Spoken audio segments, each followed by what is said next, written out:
एक मौली साहब ना कह लगे कि यार ना कोई फतवा लेना है। मैं क्या केड़ी शायद फतवा लेना, वो है बरेलवी भाई, मेरे ना थोड़ा जिहा बाबा क्लोज होंगे, अज भी बंदा मौजूद है। कह लगा जी फतवा लेना। मैं कहदा आह भतीजा मेरा दे बैठा मुंडे नूं तलाक, तो मैं फतवा मैं एल हदीस लै लोगे? आंदा हाँ लैना ही एल हदीस। मैं क्यों? वो आहे बस छड्डो इस गल नूं, तुसीं फतवा लैके दिओ अपने उस्ताद कोलों जो मुफ्ती है। मैं फतवा लै देंगा, कोई मसला नहीं, बहुत चाह शाह पियो, लेकिन की गल की है? मैं क्या तलाक दे बैठा है। मैं फिर की होया तलाक दे बैठा है? तो तलाक दे बैठा है। मैं क्या तुसीं अपने मुफ्ती साहब को जाओ, उहदे कोलों फतवा लो। नहीं आहे जी वो तुसीं ना गल चुप ही रहन दिओ ते बेहतर है। मैं क्या होया की दस मैनूं, क्यों नहीं लेंदा अपने मुफ्ती कोलों फतवा? मैं क्या अब तुहाडे मुफ्ती जिंदा ने, उलमा जिंदा ने, तो तू साडे कोल आउणे है।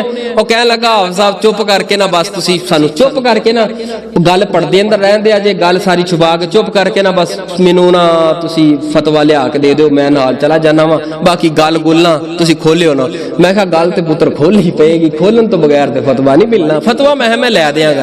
कह लगा मेरे भतीजे ने कर ली गलती, वो दे बैठा है एक मजलिस अंदर तलाक तलाक तलाक कह बैठा है, ते लिहाजा हुण कोई हल नहीं। मैं हल क्यों नहीं गया?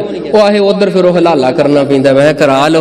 वो आहे जी शर्म जी होंदी है, कोई भतीजा मेरा नहीं मानता है, कोई गैरत का मसला है। अच्छा जो मुफ्त दियां दी वारी है, उन्हां दी गैरत तेनू याद नहीं आउंदी? मैं क्या मुफ्त दियां दी वारी तेनू गैरत याद नहीं आउंदी? अपने घर नूं अज इज्जत नूं हत्थ पिया ते कहण लगा कि मैनू गैरत याद आउंदी है।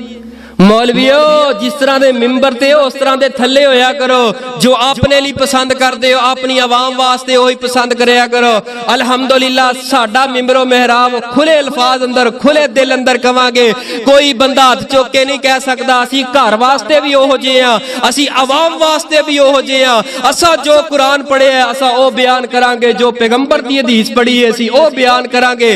कदों दे मैं कहंदे आ रहे हां हलाला करन वाला करवान वाला लानती शख्स है, अज अपने घर नूं अपनी इज्जत नूं हत्थ पिया ते कह लगा जे फतवा लैके दे रहे हो।